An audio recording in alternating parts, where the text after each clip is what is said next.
우리 옆 사람들과 이렇게 한번 인사하겠습니다. 주님이 우리를 만나 주십니다. 오늘 이 예배를 통해서 우리 주님 만나고 돌아가시는 복된 예배가 되시길 주님의 이름으로 축원드립니다. 호주 시드니의 조지가에서 하루도 빼먹지 않고 복음을 외치는 부부가 있었습니다. 그 남편의 이름은 제너였습니다. 이 제너는 해병대 시절에 허랑방탕하게 사는 자신의 삶을 이제 마무리하고 예수님을 영접한 후에 그는 새 사람이 되었습니다.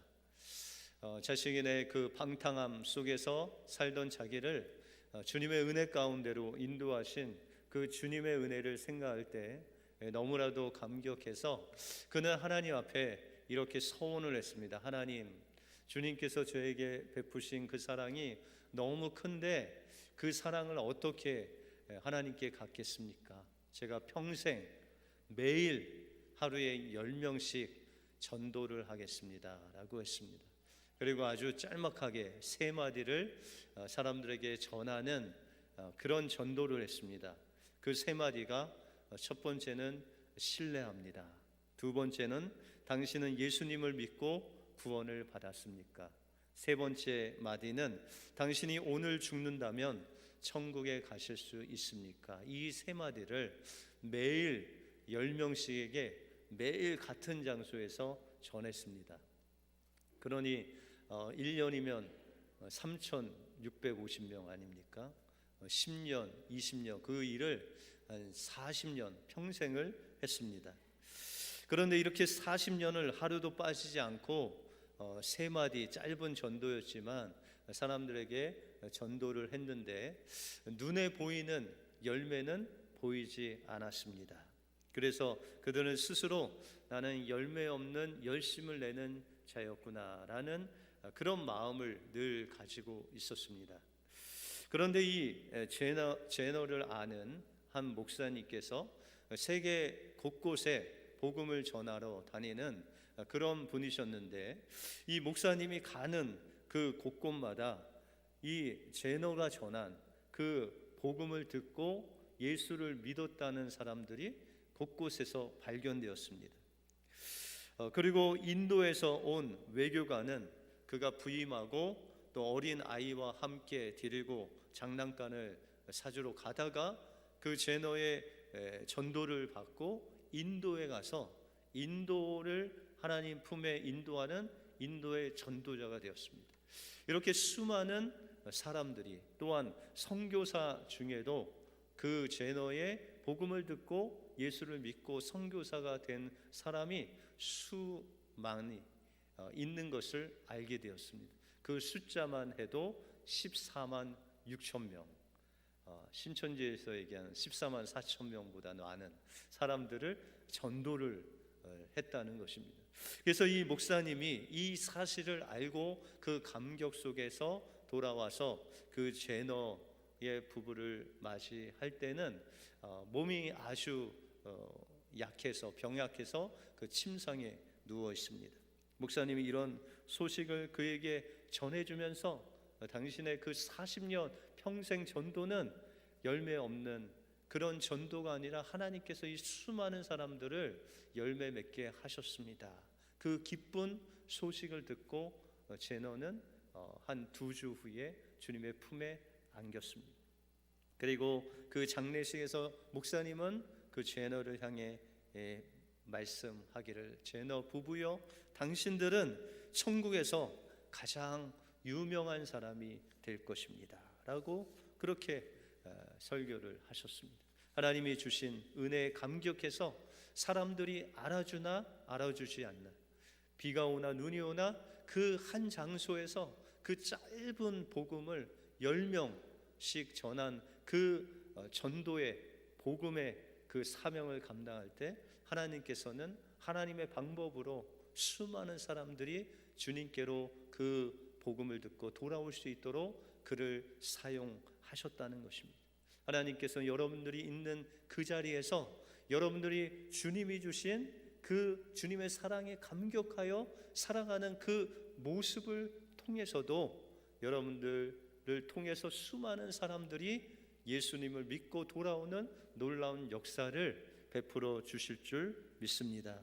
우리의 남은 생에 온전히 주님께 드리며 그 구원의 기쁨으로 감격하며 살아가심으로 여러분들의 그 모습을 통해서 주님께 수많은 영혼들이 돌아오기를 주님의 이름으로 축원드립니다. 오늘 본문을 통해서 주님을 만난 사람들은 어떻게 그의 삶이 변하고 어떻게 주님을 그 삶 속에서 매일 만나며 살았는지 오늘 본문을 통해서 살펴보겠습니다. 먼저 주님을 만난 사람들은 주님이 보여주시는 것을 볼 수 있는 기도의 사람이었습니다. 오늘 본문 앞에서 보면 이 사도 바울은 빛으로 오신 예수님을 만났습니다. 그런데 그 예수님, 빛으로 오신 그 예수님의 빛은 사도 바울이 정오에 주님의 그 빛을 경험했는데도 불구하고 그 태양보다도 더 밝은 빛으로 이 사도 바울을 만나 주셨습니다. 그래서 그 태양빛보다 밝은 빛이신 예수님을 보고 그의 육신적인 시력을 잃어버리게 됩니다. 그러나 하나님께서는 이 사울이라는, 바울이 되기 전에 사울이라는 이 청년이 예수님의 그 빛을 보고 육신의 시력은 잃었지만, 그러나 그가 그렇게도 보아도 볼 수 없는 이제 예수님을 보게 되고 예수님을 통해서 그 하나님의 뜻을 볼 수 있는 그 영안이 열리게 되었습니다. 그래서 오늘 12절에 보시면 저가 아나니아라 하는 사람이 들어와서 자기에게 안수하여 다시 보게 하는 것을 보았느니라 하시거늘이라고 말씀하고 있습니다. 이 사울은 하나님께서 보내시려고 하시는 아나니아가 자기에게 와서 안수하니 자기가 그 시력이 다시 돌아온 것을 환상 중에 하나님께서 보게 하셨다는 거예요. 여러분들, 이 사울이 이 아나니아라는 사람을 한 번도 본 적이 없습니다. 그럼에도 불구하고 하나님께서는 이 사울의 영안을 뜨게 하셔서 미래에 하나님께서 아나니아라는 사람을 보내셔서 그의 눈을 뜨게 하시는 것을 미리 보게 하셨다는 것입니다. 그러면 어떻게 이 사울이 그 하나님께서 보여주시는 그 미래를 볼 수 있었겠습니까? 오늘 11절 후반부에 보시면 그가 기도하는 중이다 라고 말씀하고 있습니다. 그가 3일 3야를 정말 식음을 전폐하고 그 하나님 앞에 기도하는 중에 하나님께서 그 모든 것들을 보여주셨다라고 말씀하고 있습니다. 우리는 때때로 이 사도 바울과 같이 그냥 앞날을 보고 또한 기도하는 것은 무엇이든지 하나님께서 응답해 주시기를 원합니다.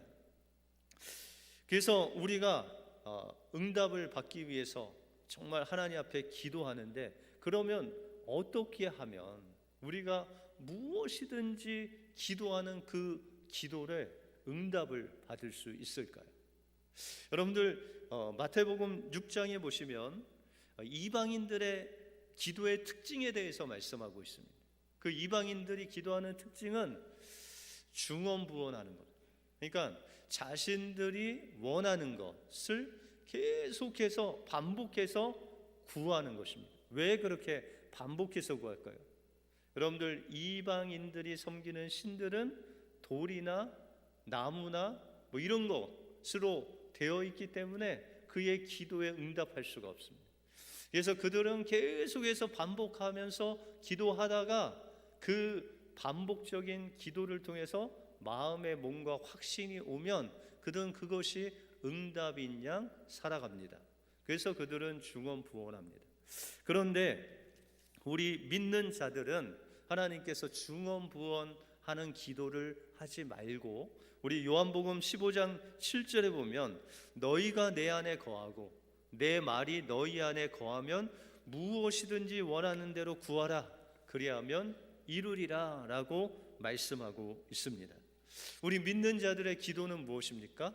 여기 보면 여러분들이 좋아하시는 무엇이든지 원하는 대로 구하라 그리하면 이루리라 라는 이 성경 구절만 보고 우리도 이방인들과 같이 우리의 필요만 반복해서 중언부언할 때가 있다는 것입니다. 그런데 하나님께서는 그런 기도에 귀를 기울이시는 것이 아니라 조건이 있습니다. 그것은 너희가 내 안에 거하고 내 말이 너희 안에 거하면 무엇이든지 구하라는 것입니다.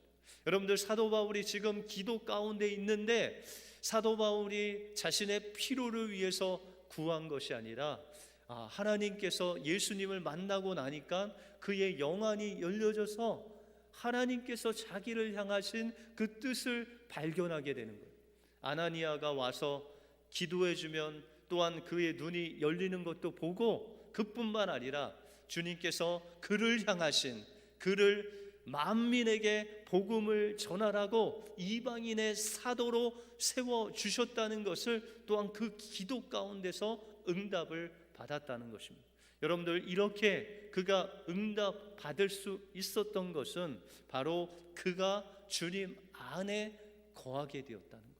다시 말해서 주님께서 말씀하시는 그 말씀에 순종하고 하나님의 뜻을 분별하고 그 뜻을 대로 순종하는 삶을 하나님 앞에 결단할 때 하나님께서는 이 사도 바울의 기도에 응답해 주셔서 그의 미래를 볼 수 있는 그 영안을 열어주셨다라고 말씀하고 있다는 것입니다.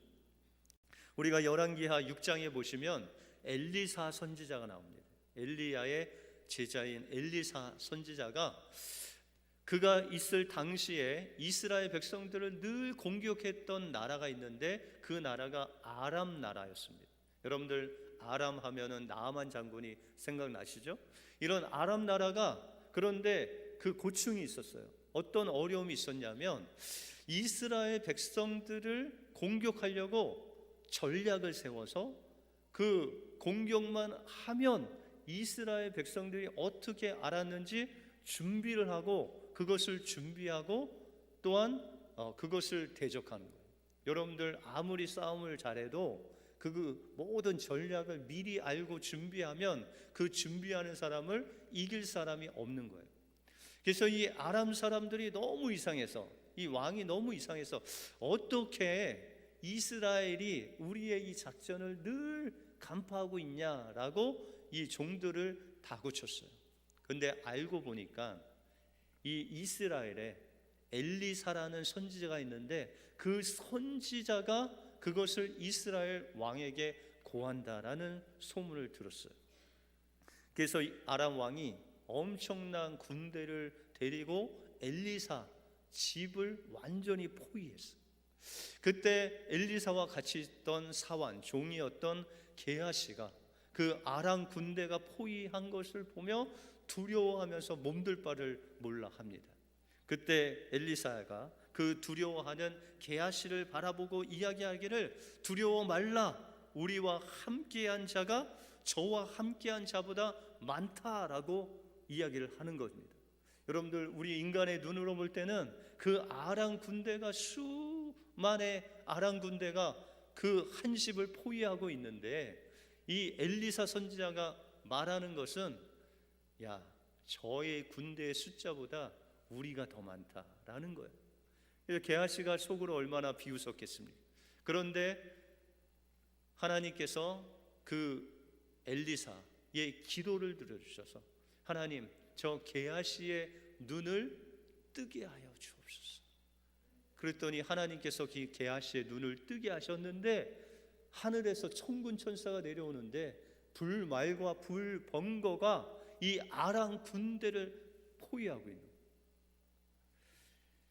그리고 엘리사가 다시 기도하기를, 하나님, 저 아람 군대의 사람들의 눈을 멀게 하소서. 그리고 엘리사는 그 모든 아람 군대를 인도하여 사마리아에 있는 이스라엘 왕에게 데리고 갑니다. 그때 이스라엘 왕이 엘리사에게 저들을 어떻게 쳐야 됩니까 말아야 됩니까 라고 했을 때 저들을 그냥 먹고 마시고 돌려보내소서라고 합니다. 그 이후부터, 이 엘리사와의 사건이 있는 이 이후부터 아람 군대는 다시는 이스라엘을 공격하지 못했다라고 성경은 기록하고 있습니다. 여러분들, 하나님께서는 우리가 예수 그리스도를 믿을 때 우리의 육신의 눈 외에 우리가 볼 수 없는 그 하나님의 놀라운 그 뜻을 볼 수 있는 영안을 열어주시고, 또한 우리가 기도 가운데 우리의 영안을 열어주셔서 하나님의 뜻을 보게 하셨다는 것입니다. 그 하나님의 뜻을 보고 그 뜻대로 우리가 순종할 때 하나님께서는 우리가 무엇을 구하든지 하나님께서 이루어 주시는 놀라운 응답으로 여러분들에게 역사하신다라고 약속하시고 있다는 것입니다. 주님을 만난 사람은 영안이 열린 사람입니다. 그리고 하나님 앞에 기도하여 하나님의 뜻을 구하고 하나님의 그 뜻대로 순종하는 자들입니다. 그럴 때 하나님께서는 여러분을 통해서 하나님의 그 뜻을 이루실 뿐만 아니라 많은 사람들을 주님께로 인도하는데 여러분들을 사용해 주실 줄 믿습니다. 주 안에서 주님의 뜻대로 기도하심으로 하나님의 그 응답받는 여러분들의 삶이 되시길 주님의 이름으로 축원드립니다. 다음으로 주님을 만난 사람들은 일상생활에서 하나님의 인도하심을 선택하는 사람입니다. 사도 바울이 예수님을 만나고 그의 인생이 완전히 변했습니다. 그리고 하나님께서는 그 사도 바울의 큰 인생의 그림을 그에게 보여주셨는데, 오늘 15절에 보면 주께서 이르시되 가라, 이 사람은 내 이름을 이방인과 임금들과 이스라엘 자손에게 전하기 위하여 내가 택한 나의 그릇이다 라고 말씀하고 있습니다. 여러분들, 사도 바울은 전에는 예수 이름을 부르는 사람마다 잡아서 옥에 가두는 그런 일을 했던 사람이 이제는 주님께서 주신 그 예수 그리스도의 십자가의 복음, 그 부활의 복음을 이방인들뿐만 아니라 임금들뿐만 아니라 이스라엘 자손에게까지, 다시 말해서 모든 자손들에게, 모든 족속에게 복음을 전하는 증인으로 하나님께서 이 사도 바울을 세워주셨다라는 것입니다. 그런데 하나님께서는 그냥 그를 홀로 내버려 두시지 아니하고 그가 미래에 어떻게 될 것을 그에게 알려주시고 있습니다. 16절에 보시면 그가 내 이름을 위하여 얼마나 고난을 받아야 할 것을 내가 그에게 보이리라 라고 말씀하고 있습니다. 여러분들, 우리가 이것 때문에 예수님 믿고 고난이 올까 봐 우리가 하나님께서 우리를 인도하시는 것을 피할 때가 얼마나 많습니까? 그런데 여기 잘 보시면 이 사도 바울이 주님의 이름을 위하여 고난, 이 해를 받아야 할 것을 그에게 보이셨다라는 거예요. 그러면 여러분들, 이 사도 바울이 하나님의 복음을 전하면서 고난을 받을 때 그가 고난이 있을 줄 알고 받았을까요? 모르고 받았을까요? 여기서 해를 받는다, 고난을 받는다라고 했을 때 이 해라는 것을 하나님께서는 수동태로 쓰지 아니하시고 능동태로 쓰셨어요. 다시 말해서 우리가 주님의 뜻대로 하나님의 사명을 감당하면 당연히 고난을 받는 것이 아니라 그 고난을 보고 우리가 그 고난을 선택하는 능동태로 기록하셨다는 거예요. 다시 말해서 사도 바울은 그가 복음을 전했을 때, 고난이 앞에 있을 때 그 고난을 선택할 수 있는 그 선택의 자유가 있었다는 거예요. 이 고난이 올 때 그 고난의 길을 갈 수 있고 고난의 길을 안 갈 수 있는 그 선택의 자유가 이 사도 바울에게 있었다는 것입니다. 그런데 이 사도 바울은 그 고난의 선택 중에 그 고난을 자신이 선택했다는 거예요. 여러분들, 성경 말씀에 보면 수많은 믿음의 선진들이 그 길을 가요.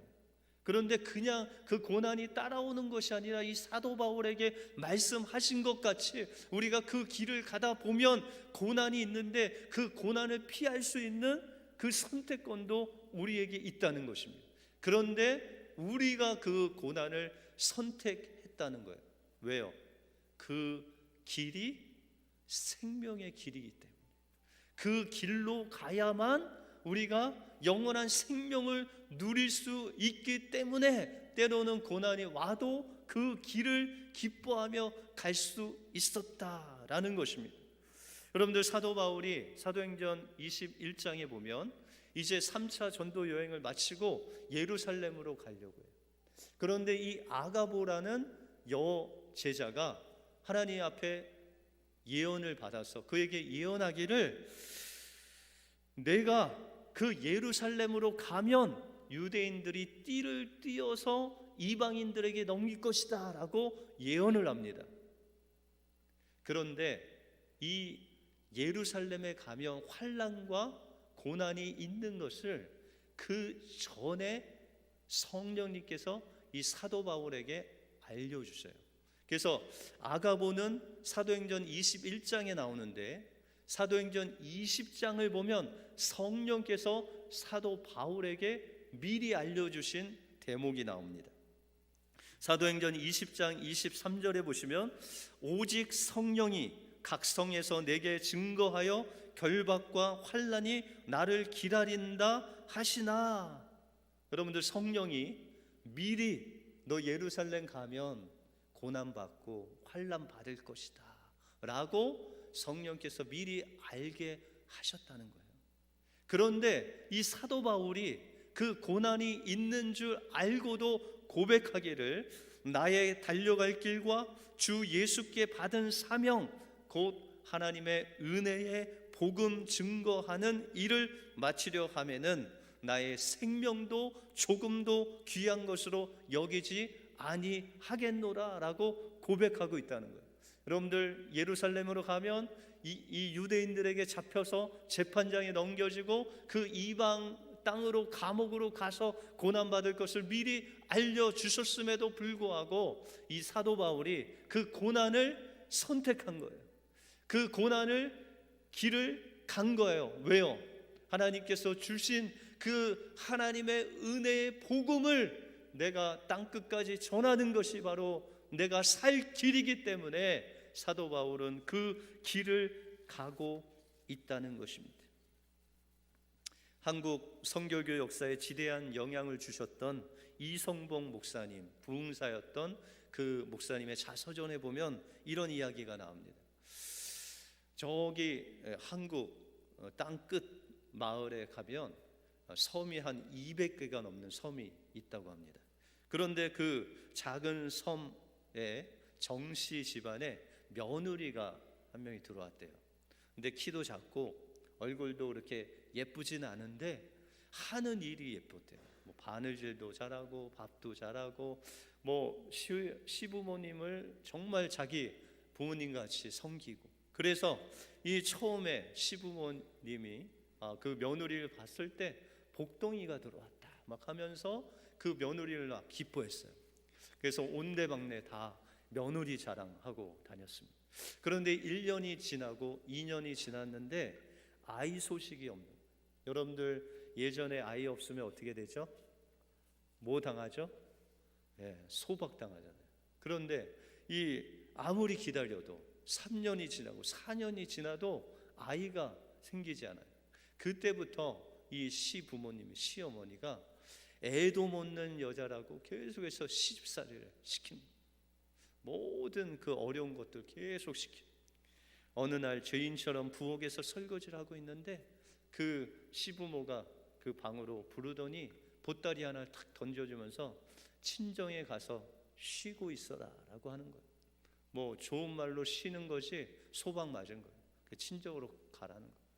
그래서 친정집을 가려고 아침 새벽에 일어나서 한 발짝을 뛰고 그 시댁 집을 바라보고 통곡하고, 또 한 발짝 가고 집을 보고 통곡하고, 그 통곡 소리를 듣고 온 동네 사람들이 나와서 그를 붙잡고 통곡하는데 거의 5분 거리면 갈 그 배 타고 갈 곳을 거의 반나절을 울면서 그곳으로 갑니다. 이제 배를 타고 자기 친정으로 가야 되는데 아무리 생각해도 소방 맞은 그 딸을 슬퍼할 그 부모님 얼굴이 생각나서 도저히 갈 수가 없는, 그렇다고 바다에 뛰어들자니 시댁이나 친정에서 분명히 발견할 거고, 그런데 곰곰이 생각하니까 이때 일제시대인데 한강에 다리가 있는데 거기가 죽기에 가장 좋은 곳이라는 소문 들은 게 생각이 났어요. 그래서 그 사공을 잘 설득해서 육지까지 나를 데려다 주라 라고 해서 육지에 가서 어떻게든지 기차를 타고 용산역에 내려서 이제 그 대낮에 이 한강 다리를 걷는데 죽으려고 하는데 왜 이렇게 많은 여인들이 강에 나와서 빨래를 하는지, 그 수많은 사람들이 있어서 죽지는 못하고 밤을 기다렸다고 합니다. 그래서 이제 밤에 그 한강 다리를 건너는데 어떤 큰 집에 불빛이 있는데 그냥 노래 소리가 들리는데 왜 이렇게 즐겁게 기뻐하면서 노래를 부르는지 한번 저기나 구경해보고 내가 죽자라고 해서 구경을 갔다고 합니다. 그랬더니 이 가마 대기를 쫙 깔아놓고 400~500명이 앉아서 그냥 찬양을 하는 거죠. 그리고 그 찬양이 딱 끝나는데 어떤 조그마한 남자, 이성복 목사님, 그 부흥사가 나와서 어떤 책을 쫙 피더니 그 성경 말씀을 쭉 읽고 이제 소리를 그냥 소리 지르면서 하나님의 말씀을 막 전하시는 거예요. 시집살이 하는 자는 다 내게로 오라. 양반 상놈의 한 맺힌 사람도 다 내게로 오라. 가난한 자, 없는 자도 다 내게로 오라고 예수님이 말씀하십니다 라고 하면서 막 복음을 전하시는데 이 며느리의 마음에 정말 자기가 한 맺힌 그 마음 구석에 그 말씀이 계속 들어와서 이제 그 예수님을 그 마음속에 영접하게 됐어요.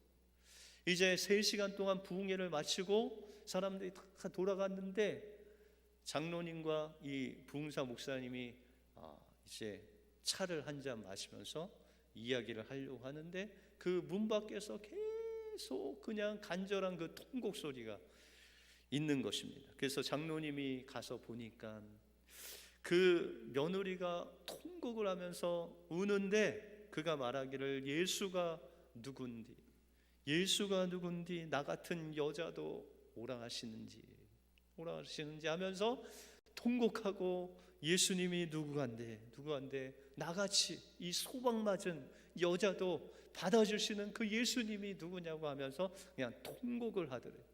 그래서 이성복 목사님이 그 며느리가 갈 곳이 없는 것을 알고 이 이성복 목사님을 쫓아다니면서 부흥회를 준비하는 그 사람들과 함께 1년 반을 지냈대요. 그래서 그 수많은 부흥회를 통해서 이 며느리가 예수 그리스도를 믿을 뿐만 아니라 성령의 충만함을 얻어서 이제 그 고향으로 돌아가게 됐습니다. 1년 반이 지나고 돌아가는데 친정으로 돌아가지 않고 그 시댁으로 돌아가는 거죠. 그런데 그 시댁으로 돌아갔는데 이미 그 남편은 다른 여자와 결혼해서 애까지 낳았는데 그 며느리가 시부모 앞에서 울지 않고 기쁜 마음으로 저를 10년 동안 이 부족한 것을 며느리로 먹여주시고 재워주신 것 감사합니다.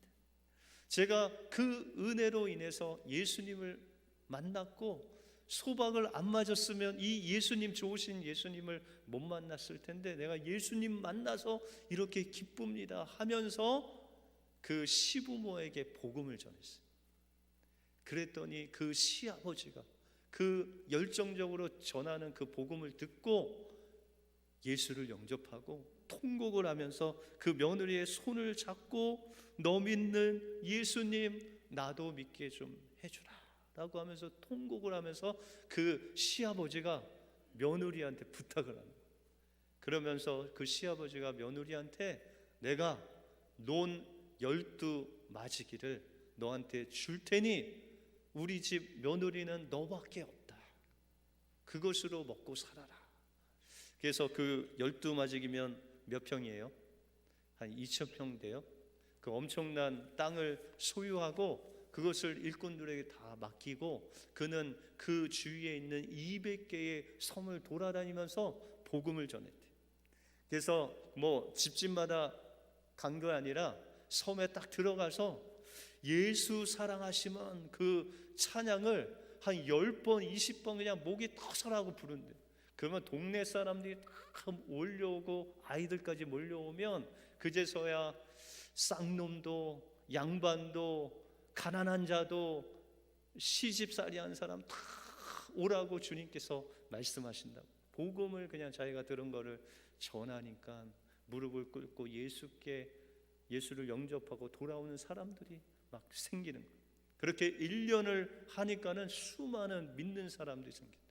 도저히 혼자 감당할 수 없어서 학교 안 나가지만 똑똑한 남학생들 68명을 동역자로 세우고 그들과 함께 이 복음 전하는 일을 섬마다 가면서 했대요.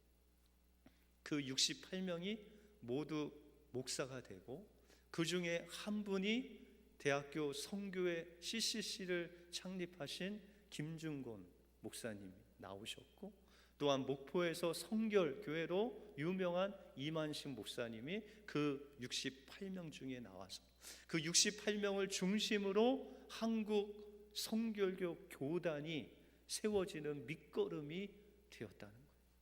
여러분들, 그 며느리가 어떻게 이 엄청난 일을 할 수 있었겠습니까?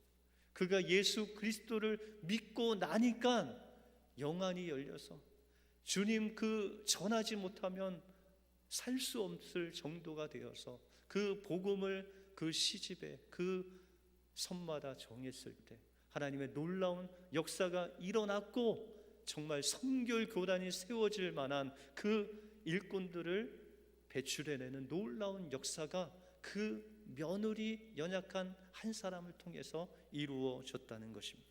주님 만나면 주님이 보여주시는 그 영안이 열리고, 그 영안이 열려서 하나님 앞에 기도하고 그 기도한 대로 순종하면 하나님께서 여러분들의 삶을 받으실 뿐만 아니라 여러분들의 그 예수 그리스도로 말미암아 성령의 충만된 그 모습을 보고 수많은 사람들이 주님께로 돌아오는 놀라운 역사가 일어난다는 것입니다.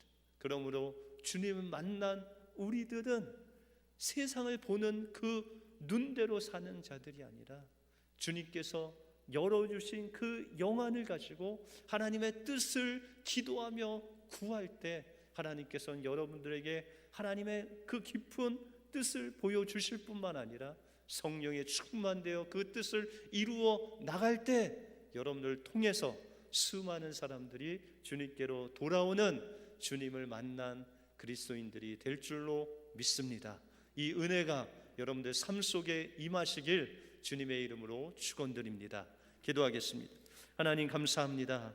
오늘 사도 바울 이 한 사람이 예수 그리스도를 만남으로 인해서 비록 그의 육신의 눈은 멀었지만 그의 닫혀진 영안이 열리게 하시고 하나님을 보게 하시고 하나님의 뜻을 듣게 하여 주셔서 그의 생명을 걸고 하나님 그곳에 고난이 있다 할지라도 그것이 생명의 길이라면, 복음을 전하는 길이라면 그것을 따라감으로 인해서 수많은 온 세계의 많은 민족들이 사도 바울을 통해서 주님께 돌아온 것 같이 우리 예수 그리스도를 믿고 영안이 열린 우리 은혜교회 모든 성도들 그 기도를 통해서 하나님의 뜻을 기도하게 하여 주시고 그들이 성령에 충만하여 주님의 그 사랑을 나타내며 살아갈 때 수많은 사람들이 그것을 보고 주님께로 돌아오는 주님 만난